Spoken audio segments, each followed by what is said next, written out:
नवंबर 2024 ये कंफर्म होता है कि डोनाल्ड ट्रंप यूएसए के नेक्स्ट प्रेसिडेंट बनेंगे और जैसी न्यूज कंफर्म होती है prime minister of India Narendra Modi few world leaders में थे जिन्होंने उस वक्त तुरंत ही कॉन्ग्रेचुलेट किया था, क्योंकि एक्सपेक्टेशन ये थी, ग्लोबली एक्सपेक्टेशन थी कि जो पर्सनल रेपो है डोनाल्ड ट्रंप और प्राइम मिनिस्टर नरेंद्र मोदी का, उससे इंडिया यूएस के जो रिलेशंस हैं वो न्यू हाइट्स टच कर सकते हैं, जो हमने ट्रंप के फर्स्ट टेन्योर में देखा भी था।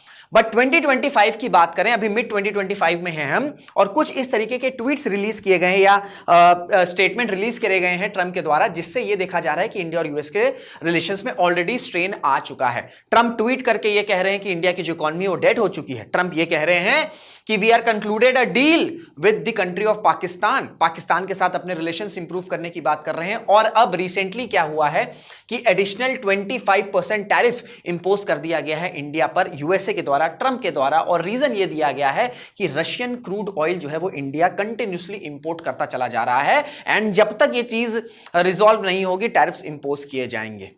तो ये जो 50% का टैरिफ इंपोज किया गया है, इसके पीछे लार्जर एंड गेम क्या है यूएस का, इसको थोड़ा सा डिकोड करने की कोशिश करेंगे और ये भी समझेंगे कि 2000 दैट मींस कि the start of the 21st century और अब तक 2025 यानी कि जो 25 इयर्स का एक पॉजिटिव रोड मैप रहा है इंडिया और यूएस के रिलेशन का, क्या इसको ठीक ठाक डेंट ट्रंप दे चुके हैं, और क्या इससे रिलेशंस लॉन्ग टर्म में इंडिया यूएस के कितने इंपैक्ट हो सकते हैं पॉजिटिवली नेगेटिवली, इन सब पर भी जो है डिस्कशन होने वाला है इस एक सेशन में। हेलो नमस्कार, this is Rishabh Singh and you watching Shriram IAS UPSC prep. इसी तरह की क्वालिटी एनालिसिस अपडेट आपको इस चैनल पर मिलती है, तो रिक्वेस्ट है चैनल को सब्सक्राइब जरूर कर लीजिएगा। और आज की डेट में हम डिकोड करने की कोशिश करेंगे, ये जो सेशन है इसमें हम डिकोड करने की कोशिश करेंगे कि लार्जर एंड गेम क्या है यूएस का। ट्रंप क्या सिर्फ रशियन क्रूड ऑयल इंपोर्ट कर रहा है इंडिया, इस वजह से 50% additional tariffs impose, sorry 25% additional tariffs, कुल मिलाकर 50% टैरिफ्स जो है वो यूएसए इंपोज कर देगा इंडिया पर। तो इसके पीछे जरूर कोई ना कोई एक लार्जर गेम है, उसको डिकोड करेंगे। एंड प्लस हम ये भी देखेंगे कि जो ट्रंप है क्या उन्होंने एक ब्लंडर कमिट कर दिया है यूएस की फॉरेन पॉलिसी में, क्योंकि इस तरीके से अगर वो इंडिया के साथ अपने रिलेशंस हैम्पर करेंगे तो हम देख रहे हैं कि इंडिया, रशिया और चाइना जो है इनका कोऑपरेशन और स्ट्रांग हो जाएगा, जो कि ultimately western countries including USA के फॉरेन पॉलिसी का ऑब्जेक्टिव नहीं था। तो इन सब पर है बड़ा इन डिटेल डिस्कशन होगा, बट डिस्कशन आगे बढ़ाएं उससे पहले एक इंफॉर्मेशन है कि आप सबको पता है कि रक्षाबंधन का फेस्टिवल आने वाला है। सो इसी वजह से राखी सेल जो है वो श्रीराम आईएएस के सभी कोर्सेज पर अनाउंस कर दी गई है। सो अगर आप सोच रहे हैं कि आपको एक प्रॉपर फाउंडेशन कोर्स चाहिए जहां पर आपको mentorship, live classes, offline classes सब कुछ मिले, तो आप इस वक्त राखी सेल को यूटिलाइज कर सकते हैं और आपको मैक्सिमम डिस्काउंट मिलेगा। एंड ये जो बैच है 1 ईयर फाउंडेशन कोर्स, ये आपका 2 सितंबर से स्टार्ट होने वाला है। तो इससे पहले अगर आपने डिसाइड कर लिया है तो आप इस वक्त मैक्सिमम डिस्काउंट जो है वो प्रिवेल कर सकते हैं। साथ ही साथ अगर आपने डिसाइड कर लिया है कि you want to prepare for UPSC but don't know how to prepare this UPSC preparation, you are stuck in your UPSC preparation or you are confused in your UPSC preparation, आपको कहां से start करना है, कैसे start करना है, जो भी आपके यूपीएससी प्रिपरेशन से रिलेटेड डाउट हैं, आप श्रीराम आईएएस के फ्री 1-to-1 मेंटोरशिप फॉर्म में अपने सभी डाउट्स फिल आउट कर सकते हैं। एंड फिर जो हमारे क्वालिफाइड मेंटोर्स हैं आपके सभी डाउट्स को रिजॉल्व करेंगे। ये फॉर्म आपको इस वीडियो के डिस्क्रिप्शन और कॉमेंट बॉक्स दोनों में मिल जाएगा, तो वहां पे आप फॉर्म को अवेल करके अपने सभी डाउट्स जो है वो फिल आउट कर सकते हैं। तो चलिए फिर सेशन को स्टार्ट करते हैं। तो सबसे पहले तो हम ये समझेंगे कि ट्रंप ने जो ये एडिशनल टैरिफ इंपोज किए हैं, इसका इंपैक्ट इंडियन इकोनॉमी पर क्या आने वाला है। तो देखिए, आप सबको पता है कि अगर मैं आपको नंबर्स के थ्रू बात करूं तो जो ट्रेड रिलेशंस हैं, जो बायलैटरल रिलेशंस हैं हमारे,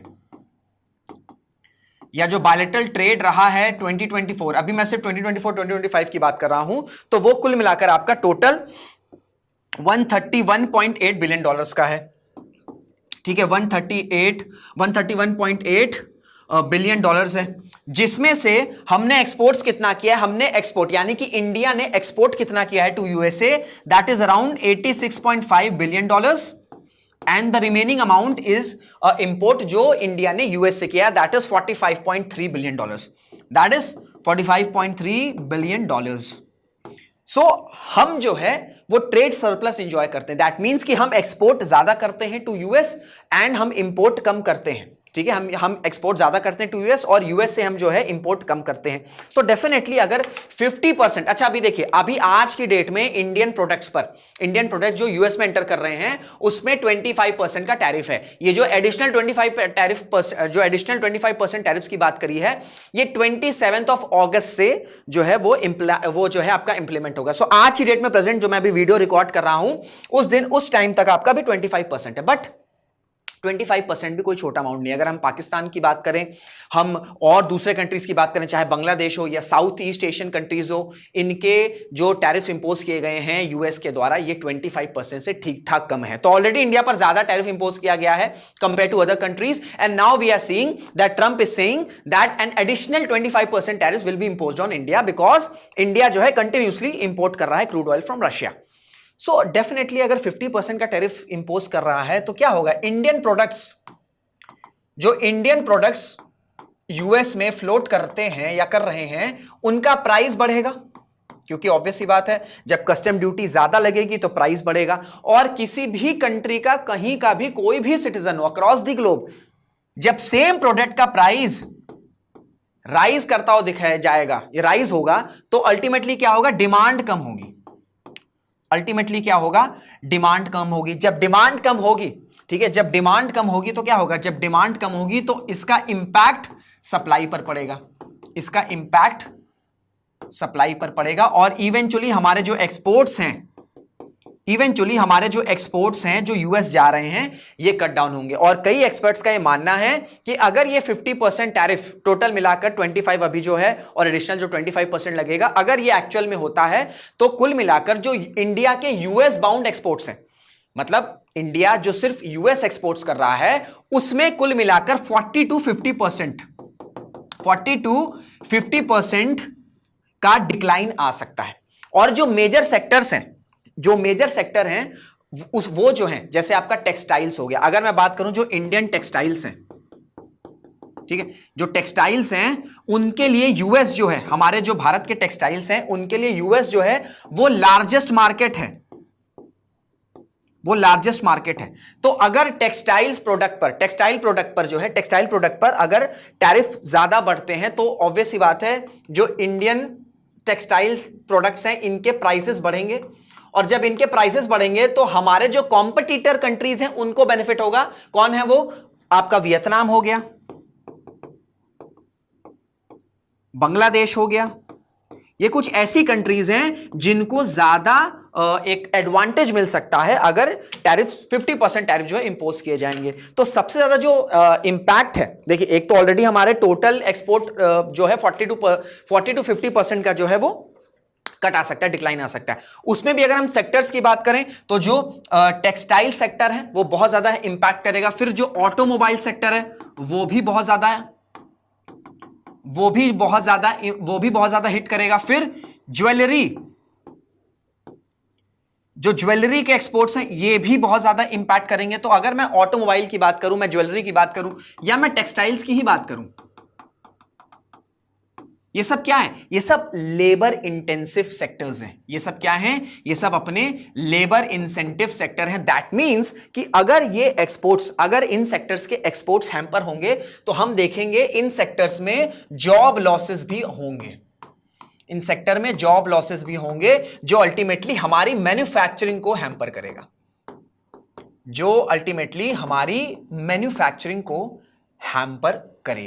ठीक है, जो हमारी मैन्युफैक्चरिंग को हैम्पर करेगा।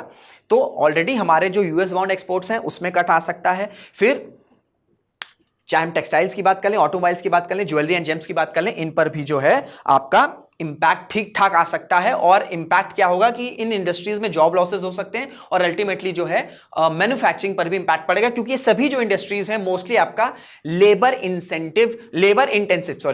इंटेंसिव ये सेक्टर्स हैं। और इसमें जो आपका जो लेबर फोर्स है वो बहुत ज्यादा लगता है। तो अगर सप्लाई या डिमांड पर इंपैक्ट पड़ेगा, सप्लाई पर इंपैक्ट पड़ेगा, तो ये जॉब लॉसेस हो सकते हैं। तो ये एक इंडियन इकोनॉमी पर इंपैक्ट पड़ेगा। अब देखिए ये जो टैरिफ इंपोज किया गया है, इसका रीजन क्या दिया है डोनाल्ड ट्रंप ने? इसका रीजन डोनाल्ड ट्रंप ने दिया है कि जो रशिया है सॉरी, जो इंडिया है वो रशियन क्रूड ऑयल इंपोर्ट कर रहा है, एंड इस वजह से इनडायरेक्टली रशिया जो है, इनडायरेक्टली इंडिया जो है वो रशिया यूक्रेन वॉर को फंड कर रहा है। ट्रंप देखिए इस तरीके से बड़े क्यूट स्टेटमेंट्स देते हैं, वो डेटा नहीं देखते हैं। अब मैं आपको दिखा रहा हूं डेटा, ये चार्ट आपको देखने को मिल रहा है, ठीक है, ये चार्ट है यहां पर, ये सितंबर 2024 का है, कुछ ही महीने पुराने चार्ट हैं। तो चाहे हम कोल की बात कर लें, हम क्रूड ऑयल की बात कर लें, हम एलएनजी की बात कर लें, हम ऑयल प्रोडक्ट्स की बात कर लें, या हम फिर पाइपलाइन गैस की बात कर लें, चाइना, कोल हो क्रूड ऑयल हो, दोनों में सबसे ज्यादा इंपोर्ट कौन कर रहा है? रशिया से चाइना कर रहा है। पर क्या चाइना पर टैरिफ इंपोज किए गए हैं? एडिशनल टैरिफ इंपोज किए गए? नहीं किए गए हैं। फिर इस लिस्ट में आप देखोगे तो इंडिया आप पाओगे, लेकिन इसमें आप साउथ कोरिया भी देखोगे, इसमें आप ताइवान भी देखोगे, इसमें आप यूरोपियन यूनियन भी देखोगे, ठीक है, इसमें आप सऊदी अरेबिया भी देखोगे, मलेशिया, यूएई, डिफरेंट कंट्रीज आप देखोगे। बट क्या इन सभी कंट्रीज पर एडिशनल टैरिफ इंपोज किया गया है? एडिशनल टैरिफ इंपोज नहीं किया गया है। दैट मीन्स कि ये जो ट्रंप की आपकी टैरिफ स्ट्रैटेजी है, ये स्पेसिफिकली टारगेट करी गई है इंडिया के लिए। अगर सिर्फ रीजन, अगर हार्डकोर रीजन यही होता कि इंडिया पर हमें एडिशनल टैरिफ इंपोज करना है, दैट मीन्स यूएसए को, तो फिर ये इन सभी कंट्रीज पे करती। मोस्टली आपका चाइना पे तो करती ही करती, साउथ कोरिया जो कि एक बड़ा मेजर एलाई है यूएसए का, इस पर भी करती, ताइवान हो गया, फिर आपको और भी कंट्रीज देखने को मिल रहे हैं। खुद यूरोपियन यूनियन है, जो कई बार हमारे जो एक्सटर्नल अफेयर्स मिनिस्टर हैं एस जयशंकर सर, उन्होंने कई बार कैटेगोरिकली ये कोट किया है कि आप इंडिया को ब्लेम करते हो कि इंडिया जो है वो चीप क्रूड ऑयल जो है इंपोर्ट कर रहा है, बट आप ये नहीं देख रहे हो कि western countries including European union खुद जो है ठीक ठाक अमाउंट में जो इंपोर्ट है वो रशिया से कर रहा है। यूएसए खुद यूरेनियम प्रोडक्ट्स जो है वो इंपोर्ट कर रहा है रशिया से। तो क्या ये सब कंट्रीज भी इनडायरेक्टली फंड नहीं कर रही हैं रशिया यूक्रेन वॉर को? अगर आप इंडिया पर एलिगेशंस लगा रहे हो तो इस तरीके से कैटेगोरिकली एस जयशंकर सर ने कहा है। बट अगर सोल मोटिव ये होता, सोल मोटिव यूएसए का अगर ये होता that we have to impose additional tariffs because India and the other countries are importing crude oil from Russia, तो ये सभी के लिए टैरिफ इंपोज किया जाता, बट ऐसा नहीं है। तो इसके पीछे रीजन क्या है? इसके पीछे रीजंस ये बता रहे हैं कई जो जियोपॉलिटिकल एक्सपर्ट्स हैं, क्योंकि मैं इस न्यूज को बहुत ही क्लोजली फॉलो कर रहा हूं। कई जियोपॉलिटिकल एक्सपर्ट्स हैं, कई जो एक्सपर्ट्स हैं, उनका ये कहना है कि शायद ये जो एडिशनल टैरिफ की बात करी जा रही है ना डोनाल्ड ट्रंप के द्वारा, इसमें एक लार्जर प्रेशर टैक्टिक्स भी हो सकता है। अब प्रेशर टैक्टिक्स के पीछे क्या रीजन है? प्रेशर टैक्टिक्स के पीछे रीजन है कि एक तो, अब प्रेशर टैक्टिक्स के पीछे रीजन क्या है? प्रेशर टैक्टिक्स के पीछे पहला रीजन ये है कि जो यूएसए है या जो ट्रंप है वो ये चाह रहा है कि इस तरीके से अगर हम इंडिया को प्रेशर करेंगे तो जो proposed India USA trade deal है, इसमें जो डेडलॉक आ रहा है, इस डेडलॉक को रिजॉल्व किया जा सकेगा एंड अल्टीमेटली जो यूएसए है वो अपने टर्म्स अग्री करा सकता है इंडिया से। अब ये जो इंडिया यूएस ट्रेड डील है, आपको लग रहा होगा भाई इंडिया यूके की ट्रेड डील हो गई, और कंट्री से ट्रेड डील हो जा रही है, बट ये इंडिया यूएस की ट्रेड डील तो कई महीनों से चल रही है, हो क्यों नहीं रही है? इसमें एक इंपॉर्टेंट डेडलॉक आ चुका है। वो जो डेडलॉक है वो क्या है? डेडलॉक ये है कि जो यूएसए है वो इंडिया की जो एग्रीकल्चर मार्केट है, जो डेयरी मार्केट है, इसका एक्सेस चाहता है। कैसे एक्सेस चाहता है? यूएस ये कह रहा है कि जो यूएस बाउंड डेयरी प्रोडक्ट्स हैं, जो यूएस बाउंड एग्रीकल्चर प्रोडक्ट्स हैं, ठीक है, जैसे आपके जीएम क्रॉप्स हो गए, जेनेटिकली मॉडिफाइड क्रॉप्स हो गए, इन सब प्रोडक्ट्स पर आप ड्यूटी बहुत ही मिनिमम कर दो या जीरो कर दो। अब अगर ऐसा होगा तो ये जो यूएस के डेयरी प्रोडक्ट्स हैं या जो एग्रीकल्चर प्रोडक्ट्स हैं, इसका फ्लड हो जाएगा इंडियन मार्केट में। और अगर हम इंडियन मार्केट की बात करें तो इंडियन मार्केट स्पेसिफिकली आपका इंडियन मार्केट में बात करो, डेयरी मार्केट और एग्रीकल्चर मार्केट की बात करें, तो यहां पर हमारे जो फार्मर्स हैं उनके पास इतनी टेक्नोलॉजी एडवांसमेंट नहीं है कि वो यूएस की ह्यूज कंपनीज, ह्यूमंगस कंपनीज के टेक्नोलॉजिकल एडवांसमेंट से कंपीट कर सके। तो अल्टीमेटली क्या होगा? अल्टीमेटली ये होगा कि यूएस बाउंड जो डेयरी प्रोडक्ट्स हैं, जो एग्रीकल्चर प्रोडक्ट्स हैं, या जो यूएस के एक्सपोर्टर्स हैं, उनको बेनिफिट होने लग जाएगा, और अल्टीमेटली हमारे जो फार्मर्स हैं, जो स्मॉल फार्मर्स हैं, जिनके पास लेस लैंड होल्डिंग्स है, उनके इंटरेस्ट हैम्पर होने लग जाएंगे, उनके इंटरेस्ट हैम्पर होंगे, डेफिनेटली हैम्पर होंगे। तो इस वजह से इंडिया जो है इस इंडिया यूएस ट्रेड डील में इंडिया जो है ये यूएस की इस टर्म्स को नहीं मान रहा है। और इसके पीछे एक रीजन और, एक तो मैंने आपको बता दिया कि हमारा जो डेयरी मार्केट है, यहां पर जो लैंड है या जो मिल्क है, स्पेसिफिकली अगर मैं मिल्क की बात करूं तो ये कमर्शलाइज्ड नहीं है, ये कमर्शलाइज्ड नहीं है। प्लस स्मॉल फार्मर्स आपको यहां देखने को मिलेंगे। प्लस एक और बहुत ही इंपॉर्टेंट डिफरेंस है, या जो क्या कहूं मैं, मिस आपका डिफरेंस है वो ये है कि जो कैटल फीड किया जाता है यूएस वेस्टर्न कंट्रीज, वहां पर कैटल को एनिमल वेस्ट भी फीड कराया जाता है, बट हमारे यहां ऐसा नहीं है। हमारे यहां कैटल सेक्रेड है, ठीक है, सेक्रेड है। तो इन कल्चरल इश्यूज भी हैं, ठीक है, कल्चरल इश्यूज भी हैं एंड प्लस आपका ये जो कमर्शियल और जो स्मॉल फार्मर्स हैं, इन सब के वजह से इंडिया जो है वो इंडिया की डेयरी मार्केट, एग्रीकल्चर मार्केट का फ्री एक्सेस नहीं देना चाहता है यूएसए को, जिसकी वजह से यूएसए बहुत ज्यादा इरिटेटेड है। स्पेसिफिकली आपके ट्रंप बहुत ज्यादा इरिटेटेड हैं और इस वजह से ट्रंप ये सोच रहे हैं कि अगर मैं इस तरीके से प्रेशर टैक्टिक्स अप्लाई करूंगा तो एक ना एक दिन इंडिया तो भाई बो डाउन होगा और वो होके हमारे टर्म्स को मान लेगा। पहला रीजन ये हो गया। अच्छा, अभी ट्रंप का प्रॉब्लम क्या है पता है, कि वो सिर्फ शॉर्ट टर्म गेन देख रहे हैं। वो ये नहीं देख रहे हैं कि इन सब की वजहों से अगर वो टैरिफ इंपोज करेंगे तो जो 25 इयर्स का एक प्रोग्रेस रहा है बिटवीन इंडिया एंड यूएसए, आप उसको डैमेज कर रहे हो। तो ट्रंप आज की डेट में सिर्फ शॉर्ट टर्म गेन की तरफ जा रहे हैं। उनको कुछ भी समझ नहीं आ रहा है कि लॉन्ग टर्म इसका क्या इंपैक्ट पड़ेगा, किस तरीके से यूएस की फॉरेन पॉलिसी का जो ऑब्जेक्टिव था, यूएस की फॉरेन पॉलिसी का ऑब्जेक्टिव था कि इंडिया रशिया के बीच में डिफरेंसेस नहीं ला सकते हैं तो इनके अलायंस को बहुत ज्यादा स्ट्रांग नहीं करना है। बट अब क्या हो रहा है, अब इंडिया, रशिया और चाइना फिर तीनों ही कोऑपरेट कर सकते हैं। इसी वजह से रशिया ने क्या कहा है कि रशिया, इंडिया, चाइना, ये जो त्रायोका है इसको रिवाइव करते हैं, लेट्स रिवाइव दिस त्रायोका। तो जो यूएस की फॉरेन पॉलिसी है उसको डायरेक्टली हैम्पर कर रहे हैं Donald Trump just for this short term gains. तो पहला रीजन ये हो गया कि प्रेशर टैक्टिक्स का रीजन ये है कि ट्रंप चाहते हैं कि इंडिया यूएस ट्रेड डील जो है इसमें यूएसए अपने टर्म्स मनवा सके। दूसरा रीजन ये है कि ट्रंप अपने फेलियर को छुपाना चाहते हैं। ट्रंप अपने फेलियर को हाइड करना चाहते हैं या इस नहीं एक्सेप्ट करना चाहते हैं। क्या है इनका फेलियर?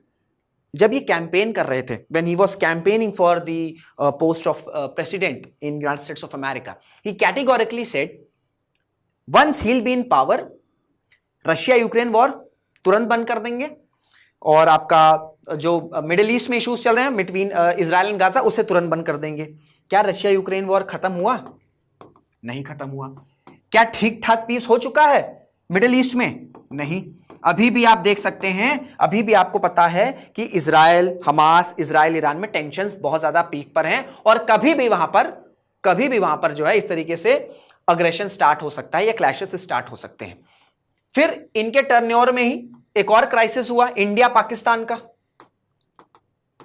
अब इंडिया पाकिस्तान के बीच में सीज फायर हुआ, डोनाल्ड ट्रंप को एक मौका मिल गया। डोनाल्ड ट्रंप ने कह दिया मैंने तो भाई इस सेंचुरी की न्यूक्लियर वॉर को ही रोक दिया। कैसे रोक दिया? मैंने दो न्यूक्लियर कंट्रीज के बीच में सीज फायर जो है वो साइन कर दी। अब सीज फायर आपने साइन कर दी, बट क्या इंडिया ने एक्सेप्ट किया? पाकिस्तान की बात नहीं कर रहे, पाकिस्तान की कोई इकॉनमी नहीं है, पाकिस्तान छोड़ दीजिए, पाकिस्तान को, इंडिया की हम बात करते हैं, ठीक है। इंडिया ने इस चीज को कैटेगोरिकली हमेशा मना किया और जब पार्लियामेंट का सेशन चल रहा था हमारे प्राइम मिनिस्टर मोदी ने कैटेगोरिकली यह कहा कि ऑपरेशन सिंदूर के टाइम किसी भी वर्ल्ड लीडर ने इंडिया को फोन करके या इंडिया को किसी भी तरीके से यह नहीं बोला कि आपको ऑपरेशन सिंदूर रोक देना है। दैट मींस ट्रंप के क्लेम्स को एक्सपोज कर दिया गया।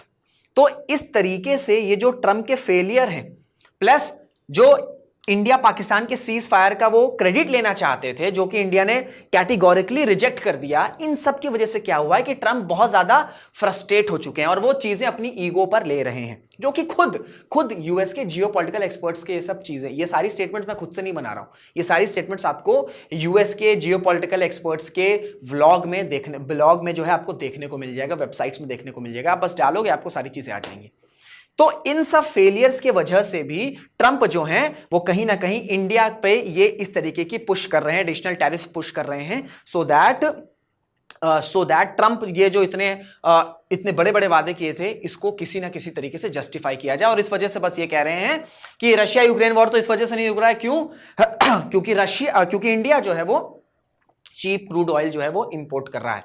तो दो इंपॉर्टेंट रीजंस बताए जा रहे हैं ट्रंप ने ये जो एडिशनल टैरिफ इंपोज किए हैं। एक तो ये है कि इंडिया यूएस ट्रेड डील, इसमें अपने टर्म्स को एग्री कराया जाए। दूसरा ये है कि ट्रंप अपने फेलियर को कैसे ना कैसे करके हाइड करना चाहते हैं और चीजें इस तरीके से डाइवर्ट कर रहे हैं। तो ये सब शॉर्ट टर्म गेन है, ये सब शॉर्ट टर्म गेन्स हैं।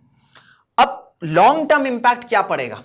लॉन्ग टर्म इंपैक्ट आपको बताऊं मैं क्या पड़ेगा। लॉन्ग टर्म इंपैक्ट ये है, आपको देखने को मिला कि जो चाइना के एम्बेसडर हैं टू इंडिया, इन्होंने कुछ इस तरीके से है ट्वीट किया है या स्टेटमेंट दिया है, give the bully an inch he will take a mile, China backs India amid Trump's tariff onslaught.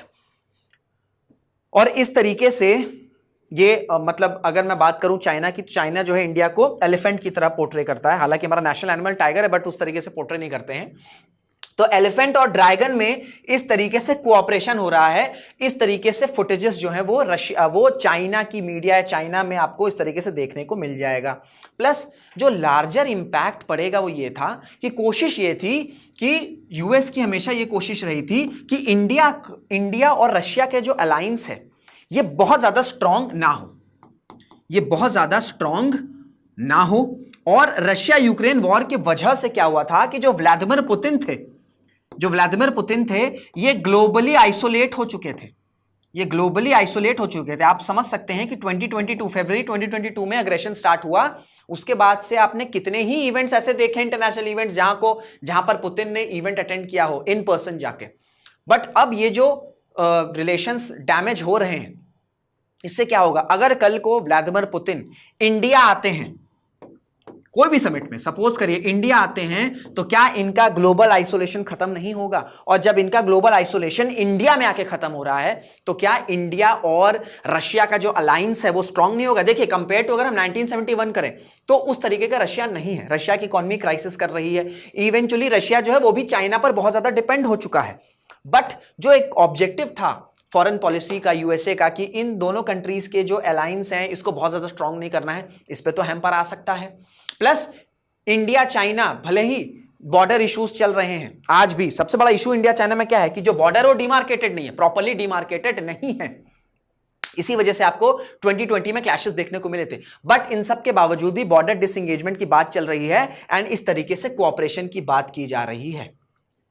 और एक और इंपॉर्टेंट पॉइंट जो हमेशा से इंडिया में रहा है, इंडिया के थिंक टैंक्स ने कहा है कि क्या हम यूएसए पर प्रॉपरली ट्रस्ट कर सकते हैं? तो ट्रंप ने ये जो एक्टिविटीज कर दी है, जो स्टेटमेंट्स रिलीज कर दिए हैं, जिस तरीके से वो टैरिफ्स इंपोज कर रहे हैं, ये तो अब पॉइंट प्रूफ हो गया है कि हम यूएसए पर भरोसा नहीं कर सकते, हम ट्रस्ट नहीं कर सकते हैं। तो short term gain, Donald Trump short term gain देख रहे हैं, बट लॉन्ग टर्म में इंडिया यूएस के रिलेशंस डैमेज हो सकते हैं। एंड सबसे इंपॉर्टेंट चीज, सबसे इंपॉर्टेंट एस्पेक्ट इंडिया यूएसए की फॉरेन पॉलिसी में वो इंडो पैसिफिक है। इंडिया क्या कहता है? इंडिया कहता है कि Indo Pacific should be free, it should be open, it should be rule based. Indo Pacific में रूल बेस्ड ऑर्डर फॉलो होना चाहिए, रूल बेस्ड ऑर्डर फॉलो होना चाहिए। इसके लिए यूएसए को चाहिए एक स्ट्रॉन्ग एलाई। अब अगर आप इंडो पैसिफिक में देखोगे, वो स्ट्रॉन्ग एलाई इंडिया है, वो स्ट्रॉन्ग एलाई इंडिया है। तो अगर इंडिया और यूएस के रिलेशंस में ही डिफरेंसेस आने लग जाएंगे, और अभी तो 2029 तक रहेंगे ट्रंप, 3 साल का टेन्योर अभी उनका और बचा है, तो अभी पता नहीं वो चीजें क्या करने वाले हैं। हालांकि देखिए, ट्रंप का ये भी है कि वो पूरी तरीके से चेंज कर दें। चाइना पर भी उन्होंने बहुत सारा टैरिफ इंपोज किया था, बट उन्होंने सब कुछ कट डाउन कर दिया। हो सकता है ये चीजें कर दें, but for the time being हम ये देख रहे हैं कि इस तरीके से टैरिफ इंपोज किए गए हैं। एंड कहीं ना कहीं ट्रस्ट डेफिसिट तो आ गया है, कहीं ना कहीं ट्रस्ट डेफिसिट तो आ गया है। तो इंडिया यूएसए के अगर रिलेशंस इस तरीके से हैम्पर करेंगे, तो इंडो पैसिफिक में इंडिया से बेटर एलाई यूएसए को नहीं मिल सकता है। तो जो ऑब्जेक्टिव है क्वाड का, या जो दूसरे ऑब्जेक्टिव है यूएसए के when it comes to Indo Pacific, ये इंटरेस्ट भी जो है हैम्पर होंगे। तो जो लार्जर गेम है ट्रंप की टैरिफ्स का, वो ये है कि इंडिया पर प्रेशर टैक्टिक्स इंपोज किया जाए, इस वजह से वो सारी चीजें कर रहे हैं। बट इस लार्जर गेम में या इस लार्जर टैक्टिक्स में लॉन्ग टर्म में हम ये देखेंगे कि इंडिया यूएस के रिलेशंस हैम्पर हो सकते हैं मैं इसलिए कह रहा हूं क्योंकि कोई भरोसा नहीं है। ट्रंप ने अभी ऐसे बहुत से इंपॉर्टेंट सेक्टर्स हैं जहां पर टैरिफ्स इंपोज नहीं किए हैं, चाहे हम फार्मास्यूटिकल्स की बात कर लें, हम सेमीकंडक्टर्स की बात कर लें, दूसरे और सेक्टर्स की बात कर लें, लेकिन क्या पता इन पर भी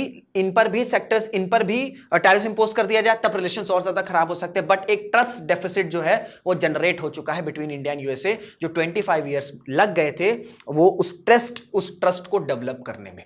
तो ये रहा आपका कुल मिलाकर पूरा इन डिटेल वीडियो कि क्या लॉन्ग टर्म स्ट्रैटेजी है, किस तरीके से एक लार्जर गेम है बिहाइंड टर्म्स टैरिफ स्ट्रैटेजी, किस तरीके से ये शॉर्ट टर्म में देख रहे हैं गेन कर सकता है यूएसए को, बट लॉन्ग टर्म में डेफिनेटली एक ट्रस्ट डेफिसिट जनरेट हो सकता है बिटवीन इंडिया एंड यूएसए। तो आई होप आपको ये पूरा डिटेल सेशन जो है इंटरेस्टिंग लगा होगा, समझ में आया होगा। आपके कोई भी डाउट्स होंगे तो आप कॉमेंट बॉक्स में अपने डाउट्स पूछ सकते हैं। चैनल पर अगर नए हैं तो चैनल को सब्सक्राइब जरूर कर लीजिए, क्योंकि इसी तरीके की exciting news, exciting topics that is relevant for your UPSC examination यहां पर कंटिन्यूसली हर दिन जो है कवर की जाती है। सो चैनल को सब्सक्राइब जरूर कर लीजिएगा एंड चैनल को शेयर भी करेगा अपने फेलो एस्पिरेंट्स के साथ। सो विद दिस नोट इस वीडियो को एंड करते हैं। Till then this is Rishabh Singh signing off. Jai Hind, जय भारत।